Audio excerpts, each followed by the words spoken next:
Welcome, guys. What up? What's up? What's Good up? to have you. It is the week before Christmas week. Dang, that's crazy. Yeah, it's crazy. It's funny when as a sales guy, I worked really hard all year so I could take 1 or 2 weeks off at the end of the year, which is unheard of because so many deals are closing this time of year. But I'll tell you what, right now I'm looking forward to just chilling out for the next couple weeks before the new year. I'll That's so let funny. myself kick into that gear. Go ahead, Bret. It's so funny you said that because this is the first year I've ever experienced having a holiday.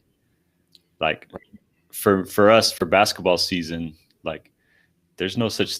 We celebrated for the NBA season. We celebrate Labor Day, and I think that was it. Thanksgiving. If we're not traveling, Thanksgiving's like NFL Day. So Thanksgiving, if we're not, I played on Thanksgiving 1 year. So yeah, like Labor Day is the only holiday we ever got. So it's been cool. I actually get a couple holidays this year. Yeah, I think there's like, how many NBA games are there on Christmas? I think there's 5 or 6 usually. Yeah. I mean, they run all day, And it's so funny because like the rest of the world stops for the holidays.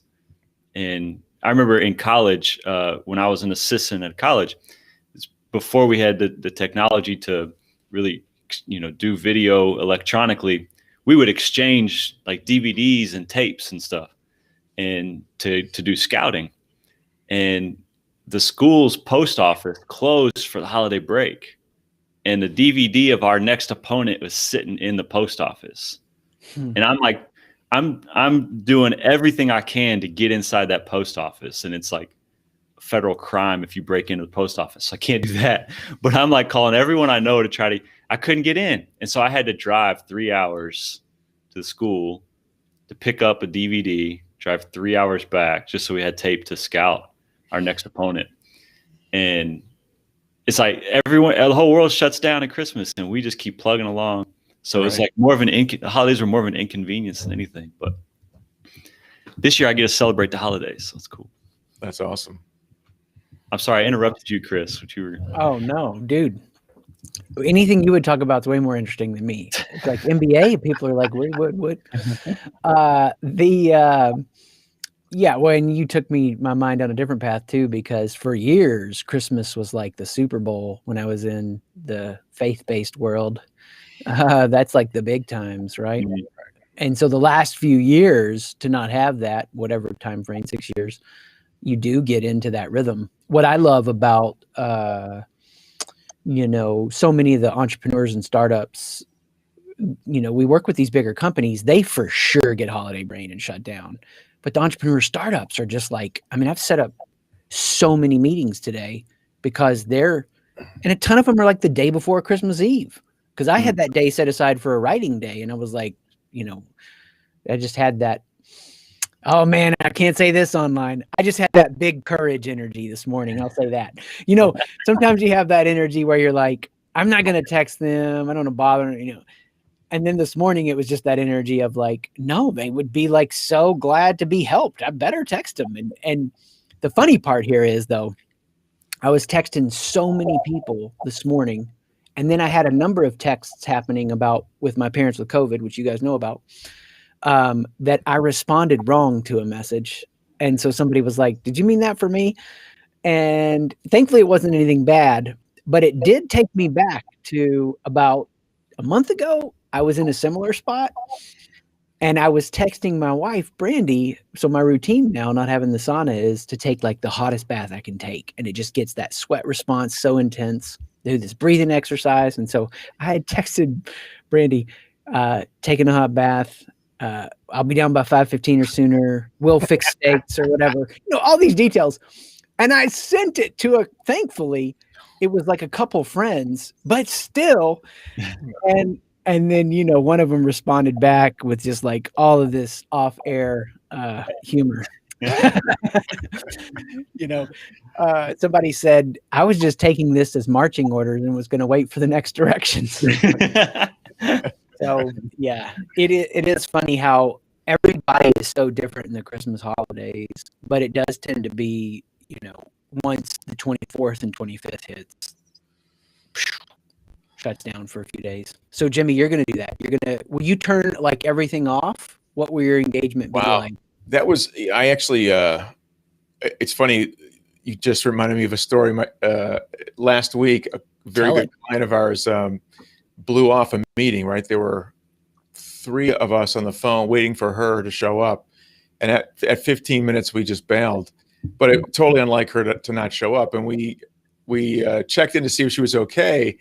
And she shut everything off to get some work done and just totally spaced. She wasn't getting our texts, our emails, where are you? How are things going? So, and it made me think, when was the last time I shut all the electronics off and just focused? And I might leave my electronics behind and go do something, but it just seems like a powerful thing to just shut stuff off and to be unavailable for a period of time. And that's going to be a lot of fun this over the next 2 weeks to try that. When I take off, I'm always doing something. I mean, I just can't sit around. But what's nice for me is I get to do it on my schedule. I eliminate as much as possible the deadlines or the calendaring, because calendaring for me is such a big part of my execution. So that's the big treat for me. Mm-hmm. I dig it. I keep my phone on Do Not Disturb now working from home because, I have my calendar. I've got whatever. And it is awesome. It allows, I already kept my phone on buzz only and seriously have since I first got an iPhone, whenever that was, 2010. But the Do Not Disturb feature, it's really powerful to get into that state. Dude, I'm an old man. I fell asleep at like 8:15 last night. Woke up at 5 feeling just amazing, and no hype, no empty enthusiasm, just like stable, solid, generating nuclear energy, it felt like. And just put my head down and been going at it today. But I don't even know what's happening on my phone right now. What I did today, because a lot was texting, thankfully you can connect it to your computer. But what's happened with work from home is I switched away from a laptop to a desktop. So there are times I wish I could take a computer up to like the sunroom or whatever. And that's an inconvenience sometimes, but 9 out of 10 times it's good because it has just allowed me to be a better me. And it's all here, What about you, Bret? You're good. I mean, you're disciplined as can be. So that's good to set up those boundaries. For me, what's changed in the last 3 or 4 months is I've stopped using an alarm clock. With the change in the rhythm and responsibilities, doesn't mean I'm sleeping in till noon, but being able to just not like force yourself awake, but wake up when the body's ready and go. It's been nice. My wife was out of town last weekend, and so it was just me, and I had some early morning engagements set up, and so I had to set an alarm clock to like take care of everything around the house and then hit those meetings. But like, it's been a game changer to just like follow your body's normal rhythm. How much sleep do you need, and get that sleep. And then, obviously breaking off the calendar to get in big chunks of time to be creative and to think, that's the thing that I've found is if I have a meeting coming up, I can't get anything done beforehand. I'm just sitting around waiting for that meeting. So being able to block off those big chunks of time where you eliminate the distractions and go into the cave, so to speak, and can just think and create and produce really focused state is good. It's powerful. Dude, I think that's awesome. It's one of the highest marks of wealth, I think, to control your calendar. I don't remember the last time I woke up to an alarm. It was probably an early flight, but 90% of days, even pre-COVID, I'm not using an alarm. And it's so freeing. I know, Jimmy, you must not use one because I know you lay there and noodle. Yeah. Right? Oh, wow. Hey, man, these are words I picked up over the years, brother. I got more of them. I got more. I got plenty more. No, I have So- not used an alarm in years. Yeah, no doubt. Yeah, that's Schedule funny.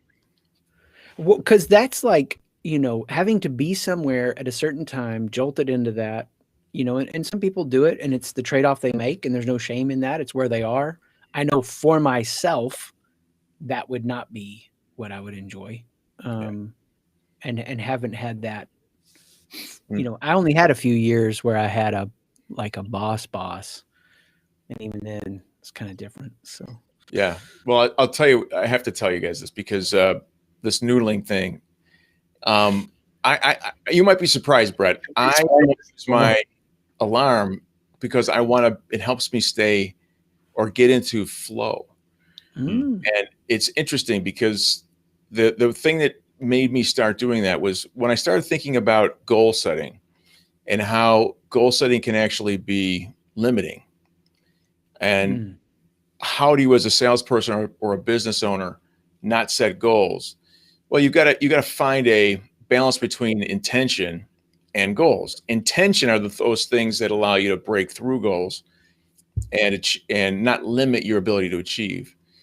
And what I found was when my sleep was regimented, right, I couldn't be in flow. In other words, I couldn't find a rhythm going to sleep, waking up, and kind of when I was supposed to, and take advantage of opportunities to be thoughtful, inspired, creative. So I kind of go to bed with this idea. Of course, I'm always up earlier than my wife, so she's my ultimate alarm clock. She takes sleep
help you formulate the bigger shifts that are occurring.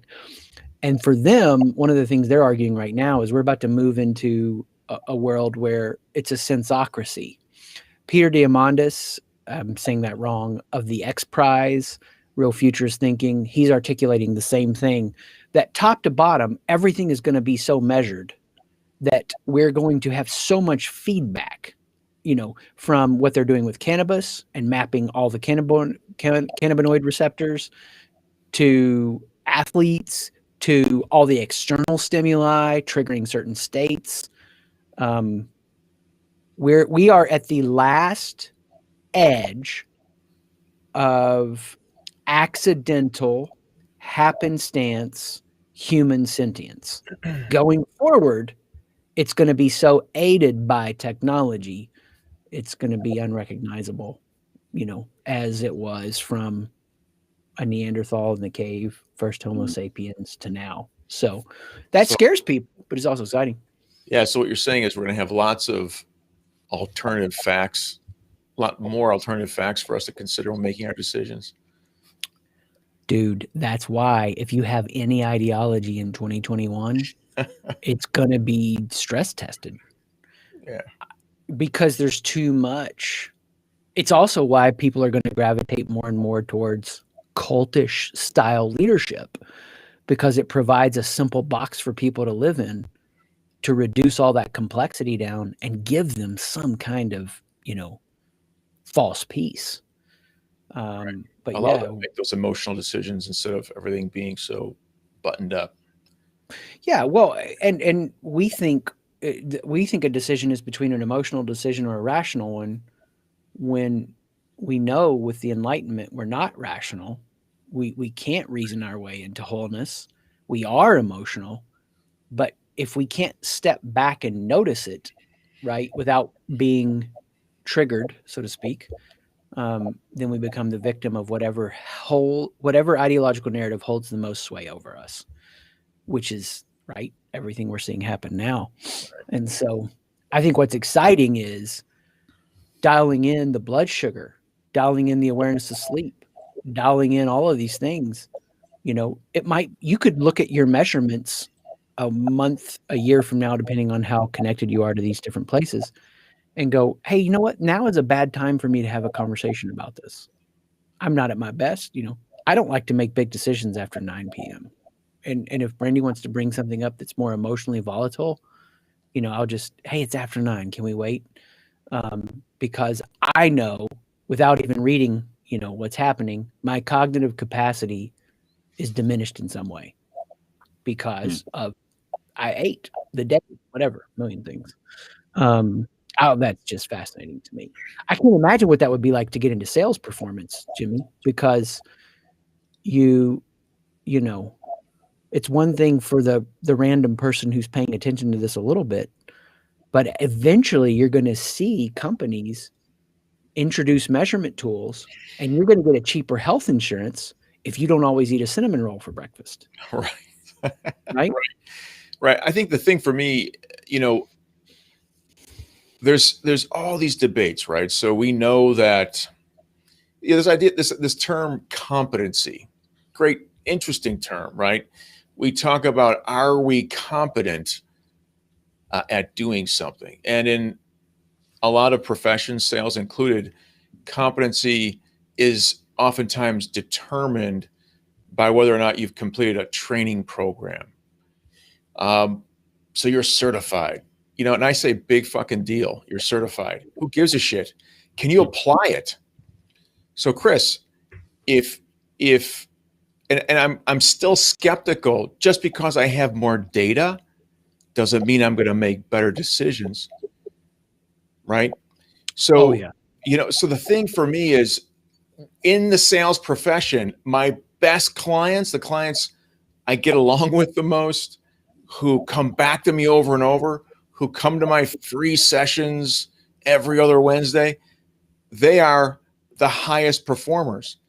And it's interesting because I truly believe that competency is not measured by the inputs, it's measured by the output. What kind of outcomes do you achieve? That's the measure of competency. And what's interesting is that high performers, at least in my world, I believe, are recognizing that, yeah, we all suck. Even though we all have this amazing potential, we all make stupid decisions. But what keeps us fresh is the practice, is keeping this stuff, this information, and the things that we value most top of mind. And so what's really interesting is that we're actually thinking about making a commitment to changing our training delivery so that it can be an always on utility for our customers. Take a course once, you're going to get the big stuff, right, Bret? Like you did. You take several pages of notes. Take it a second time, right? Take it a second time, you'll understand at a deeper level. A third time, a deeper level. A fourth time, a deeper level. You know, we watch movies over and over again. We read books over and over again. And every time we do that, we mention, ooh, there was something I missed. So, you know, so again, data, but I think, and I think data is interesting. It can be, because it's right in front of us, it can manipulate us to do something maybe we wouldn't normally do. But I also feel like on whole, we have to practice how we leverage that data and how we make decisions. And I don't think that's ever going to change. You know, and this idea of awareness is a huge skill set that has to be cultivated. You can't just read a book on awareness and have it. You've got to practice it, and you've got to practice it with somebody who can point out, you know, where you may be missing it, so you can refine your abilities. It's interesting. Yeah. You know, two opposing, not that it's an argument, but two opposing pieces of information for me with this are: one, a lot of the people that are wearing these measurement devices like the Whoop strap or the Oura ring, which measure your heart rate variability through the day, a number of other metrics to tell you how hard you can work out the next day or what happened. A number of people that have worn these devices have diminished or given up their alcohol intake when they see the alcohol impact. So the data does surface a change. But on the opposing idea of that is, these are people who are going to change anyway. They're growth oriented. The getting the data doesn't make them a different person. It's mapping onto a person who already wants to grow. What I'm more fascinated by is that person who fundamentally, and this is rare, but can happen, can turn it around, right? The results that you're speaking about. Turn the organization around, turn themselves around, take a troubling area and turn it into something that is, you know, becomes life-giving rather than draining. Mm-hmm. And which of course is where we all three, you know, live and work, people, and what makes it really exciting. Because that's where the transformation occurs. And that's the thing for me that I think there are people that are naive to think the data is going to fix everything. No, it's just not, you know. Go ahead. You say something else? No, I just really like this. And I know that, Bret, you must do a lot of this in professional sports. I love the idea. What I'm gathering from you is that the idea of leveraging the data as a diagnostic tool. Where am I? Yeah. And also as a way of kind of expressing where you could be.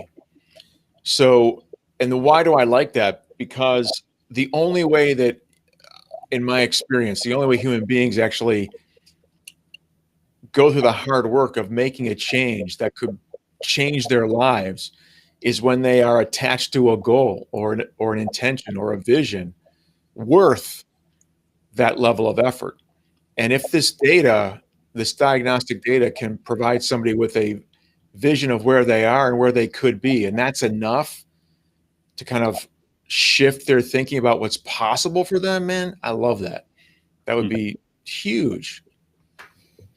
But also too, if they have expert guidance, they'll get there faster. And that's the thing, you know. So I recently completed a mindfulness meditation course. Not that I felt like I needed it as much as I wanted to explore the medium with a beginner's mind, because I've done so much on the contemplation side of things with imagination. I wanted to like try to experience something from the ground up, empty meditation style. So imagination brings so much form. What's it like to experience formlessness? And all the ancient traditions have both of these strands in them. As I was going through it, there were benefits that I felt and received from it. But eventually it hit a diminishing return. And I could see how somebody with expert guidance that could help somebody understand how the ego, the insecure identity, drives so much automatic thinking, how much faster they would grow, how much farther they would go, which is what we see the results that we get when we work with people. And so I think what's so powerful is taking somebody who has a desire to change, surfacing new data points. In my way of talking about it with this subject matter would be how your ego or your insecure identity continually feeds you a narrative that you then feel like you've got to go prove or hide from.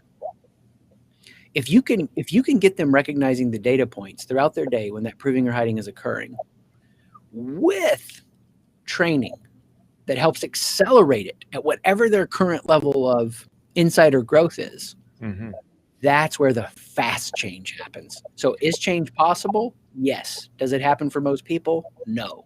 But what's most exciting, that's the fast change. We're all three a result of that. 2020 was for us a fast change year, right? Would you guys agree with that? Does that make sense? Yeah, absolutely. Yeah, we're experimenting, we're reformulating, we're reinventing, not just to do it, but on the street level, figuring out what works based on best practices, studying, innovating, breaking the rules when we need to. And I am currently paying attention to data points that weren't even on my radar last year, or I didn't value. Right. Change happens. What's that old saying? What you measure gets. I'm screwing it up. Until you measure it, it's you only manage what you measure. Thank you. Yeah. Made better. Yeah. Okay. I'm excited. I'm making some notes. That's pretty cool, though, Chris. I think this idea of if the future includes the Fitbit, not just for steps, but we now can move into monitoring our blood. I mean, I've been monitoring my blood, I think for like 7 years now, and adjusting my diet and nutrition intake based on what my body tells me I need. But if I can do that without having to go to the hospital and spending crazy money to have that done, that'd be fabulous. So now I can go from steps to blood levels.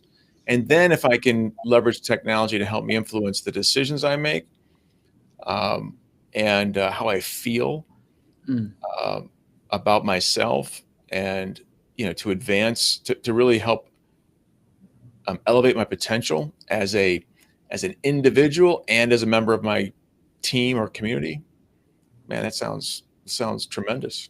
Mm-hmm. And so you think about shrinking it down to the smallest level, like baby steps. Drink water, watch your sugar before bed. What's the first kind of food you're putting in your body? Those three things. And is somebody tired? Are they angry? Are they irritable? Start there, right? And then you build up from that. But what's happened for so many people is these three things aren't happening. I take electrolytes multiple times throughout the day. I put salt in my coffee. If I do the mushroom coffee, because it's got a savory flavor, it tastes amazing. I just put the right amount in there. It doesn't even taste extremely salty because my electrolytes get depleted. All of those things tip that scale. And that's the mindset that so often the people we work with have. Genetics, they are what they are. How can I tip the scale? Circumstances I didn't choose, they are what they are. How can I tip the scale to my advantage in behavior, to my advantage in favor? That's good. How does somebody tip the scale, Jimmy, for what they do for growth? Growth, revenue growth, sales growth, impact to the bottom line. What are those baseline things like drinking water? Well, look, sales is a team sport, and everything that happens with the sales organization is supported by and impacted by everything that happens around the organization. So, you hear people who know what they're talking about, and people who just feel like they know what's wrong use the word culture, to describe what's really required in their organization or their sales organization or their company. And they'll use that word, and people who don't understand what it means, or how to get there, or how it's created, or what it means in terms of an action plan moving forward, will just say, yeah, culture, and they'll just go do something else. But really what's required is, to really understand what culture means and how you get there, and what are the contributing factors to it.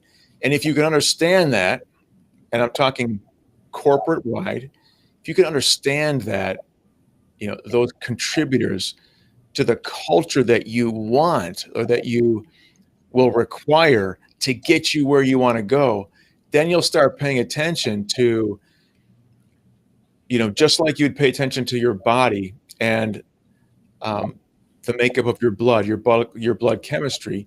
You will understand what ingredients are required to create a culture that can support and drive the growth that you seek. Now, you can make investments here and there, and you can make some salespeople really wealthy, paying them a lot of money, making sure they're successful. But just because they're successful doesn't mean the organization is going to be operating at its potential. So, however you get there, whether it starts down here and you think about culture as an end result, or you start up here and think about culture as the overriding promise of the investments you make, and then explore the things that build it. Either way, that's where I would start. And it may not be the answer that most folks are looking for, but man, it's the most powerful thing you can do. Bret, where have you seen the difference of what Jimmy just described? Because I love that, of the people who feel like they know what's wrong versus the people that know what they're actually talking about. I thought that was a strong line. That was a really good line. JR. Boom. Yeah, it's there are those two kinds of people there, like people who will speak with a lot of conviction or bravado, and and maybe what they say, it sounds right, but but it doesn't feel right. Something's off. And then the people who intuitively know, hey, something's not right here, but can't quite articulate it.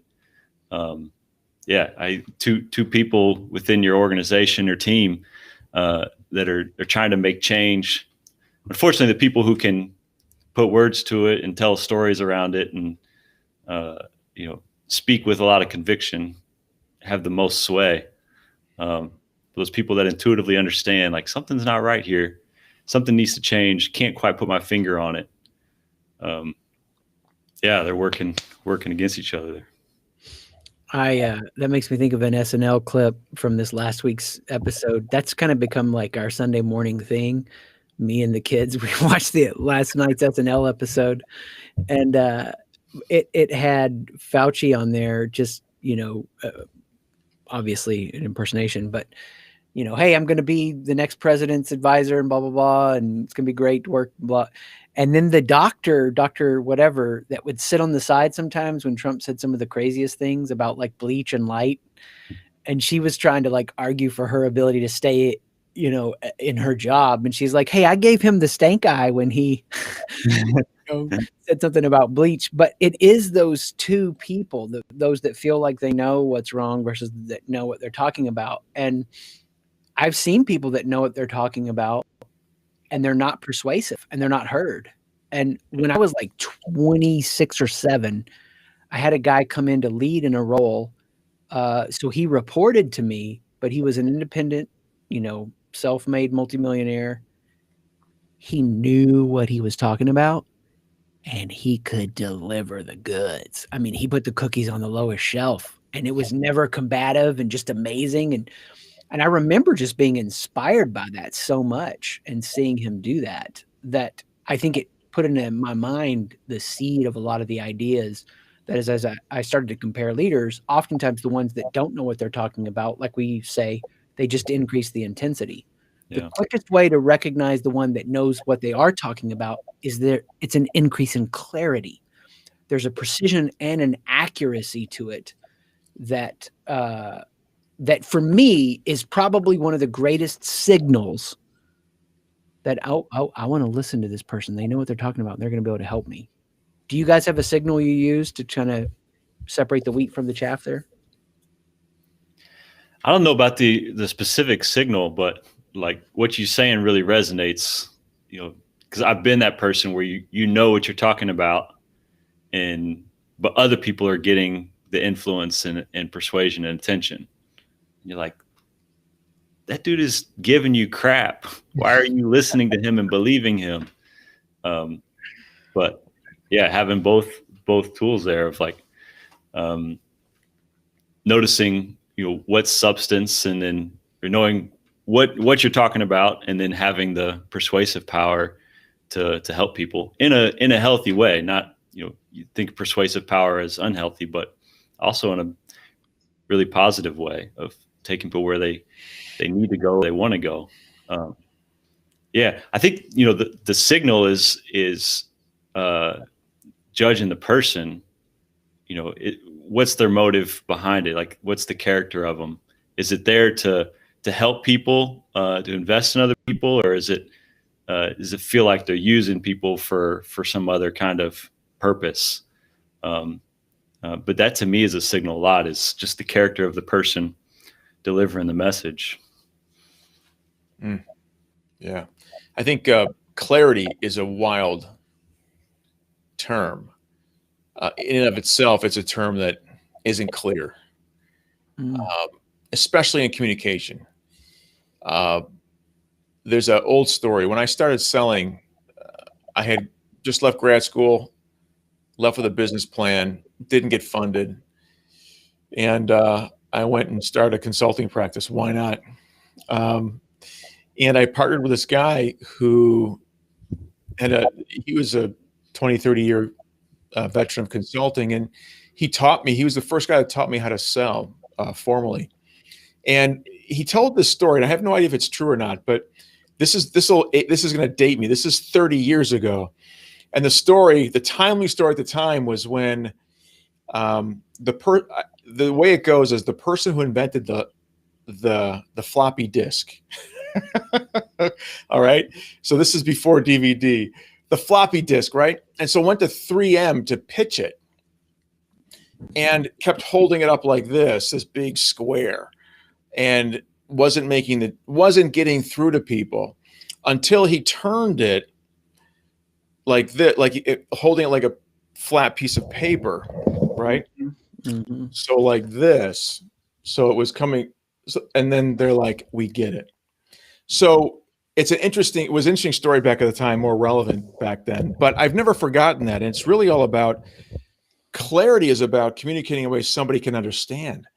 Are you finding their voice in your voice?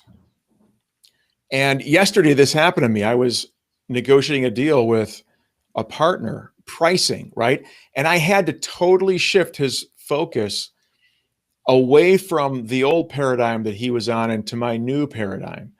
And we were wrestling, right, with this idea of trying to make each other understand. And I finally was able to express what I wanted in terms using his language, and the light bulb went off, the meeting ended, and within hours I had exactly what I wanted.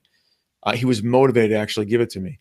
So when we talk about clarity, Bret, it's very possible for a coach to think he or she or they are being exquisitely clear with their team, but the team, it's not landing on the team. They're still not giving her or them what they want, right? Same thing with a leader. So for me, clarity is really an exercise in really understanding your audience, so much so that you can express your thoughts, not necessarily in a way that you think makes sense, but in a way will make sense to them. Mm-hmm. Yeah, It's good. Well, which is everybody in a weird way of saying this has their religion, right? And if your religion is results, either you got the results or you didn't, right? Well, I'll tell you what, dude. Oh, you're going down so many holes, man. Rabbit holes. I love it. But check this out, Brett. There are professional sports teams. They define results as profitability. Is that fair to say? How much money can we make? Sure. And, yeah. And they may lose sight of being competitive in this for the sake of being profitable. And there are teams that only shoot for a championship. And what's interesting is, the level of results that we choose, back to this idea of goal setting, really determines, Chris, the results that we achieve and the results that we're satisfied with. So going back to businesses, right? So this idea of business and how do we know a culture isn't what we want it to be? It's based on the goals that we set for ourselves and really the measure or the metrics that we're using. So if it's just, I want to get better than I am today, that's fine. But if you're comparing yourself to where you are right now, that's only gives you one view of where you are. What about how you compare to your competition? In sports, they do it all the time. They have a championship every year. In business, a business owner can sit back and rest on their laurels. Hey, I'm making money, done. Well, how do you compare to the rest of the market?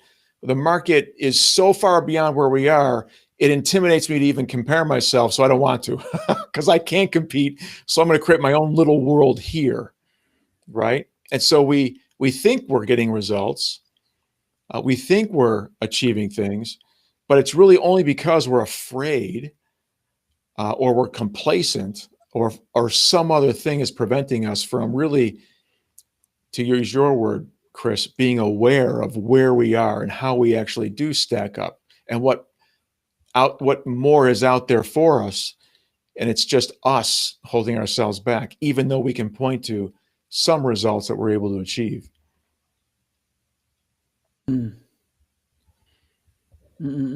It's spurred a lot of thoughts for me. Ultimately, I feel like for me, life is not in my role as dad or husband, but with work, with us, it is almost an experiment to how can you live if you don't need validation? What do you want? Because that's the idea, desire. People want something. I think part of the process of clarity is so intimidating for most people because they don't know what they want or why they want it. People that know what they want, but don't know why they want it. Goes back to earlier what Bret was saying about when their motives are off. But people that know what they want and why they want it, they make magic happen. And it looks like magic, but it is how it is. Yeah, love it. I always say that I'm content. What keeps me grounded is being content, but not being satisfied. And so I'm in the moment. I can be happy with where I am and in the moment, but I also can have my mind on what else is out there. And it's not about comparing myself to others in a judgmental way. It's about looking for what the potential is, and for somebody who has made decisions that I've made about what's important to me, what else is possible. So I use business, the competition in business. I use the responsiveness of my customers in the marketplace. I use the relationship, the quality of the relationship I have with people, all those kinds of metrics to help me understand where I am. I'm always content with where I am, but there's a part of me that isn't satisfied, that's always looking for that edge that you talk about, Chris. How can I operate or continue to operate the edge of my abilities? That's kind of how I found the balance that I need to kind of be in both places. I love that. For me, my expression on that is I'm fulfilled. Now, I'm not always fulfilled, But if I'm not fulfilled, that's the recognition to come back to center. And I lose that center. I think we all do. Am I fulfilled? Can I look at that piece of grass and feel peace? Can I see my daughter for the first time? Can I embrace things with an authenticity and a humility and a gratitude and whatever? And there's more. What's it like to live in both of those dynamic states at the same time? I haven't yet tasted the edge of the fullness of the expression of who I can be. I don't know the fullest expression of what my impact might be and what I can see others accomplish and, whatever, fulfilled. And there's more. Mm-hmm. Yeah. What do you think, Bret? It's good. Yeah. Same idea, like fully present, fully engaged. It's okay to be right here where you are. Not okay to stay here. There's more growth to be had. But before we can move on from here, we have to acknowledge that we are here. We got to accept where we are. So 2 feet on the ground right where you're at, and then eyes towards what's next and where you can grow next. But I like what you said, Jimmy, like, not distracted by comparison, no shame in trying to be somebody else, but taking in the data of people who've made decisions that I've made or value things that I value and allow them to open up my mind to the potential of what could be, to inspire me to keep pursuing and exploring the edges. Yeah, it's a good place to be. And that's a great place, I feel like, to wrap this last episode of Breaking Brains, Building Hearts for 2020. Can you believe it? Mind blown. Well, I'm really excited that this episode ended on this idea of reaching, redefining our potential. That's really what Breaking Brains and Building Hearts is all about. I think I speak for all of us when I say thank you to everybody who's listening, who's been with us throughout the year, and watch out because we're going to have some fun stuff for you in 2021. Chris, thank you for being my partner in this journey. Bret, thank you for being my partner in this journey. It's been fun. Thank you, guys. Looking forward to 2021. Hey, season 1, you're just getting the character development and the dialogue dialed in. Season 2 is where you get to really amplify the differences. Good. Thank you, everybody. Have a great holiday season, and all the best and continued success in the new year.